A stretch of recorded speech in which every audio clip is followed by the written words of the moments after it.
హైదరాబాద్ ఉప్పల్ పరిధి చెంగిచెర్లలో ఆదివారం రాత్రి స్థానిక పిట్టల బస్తీలో దేవుడిపాట విషయంలో ఓ వర్గానికి చెందిన వారు గొడవ చేయగా చివరకు అది ఘర్షణకు దారితీసింది. ఇందులో పలువురికి తీవ్ర గాయాలయ్యాయి.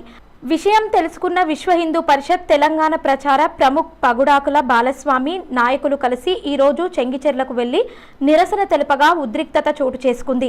పోలీసులు ఇరు వర్గాలను చెదరగొడుతూ పరిస్థితిని అదుపులో తెచ్చేందుకు ప్రయత్నిస్తున్నారు.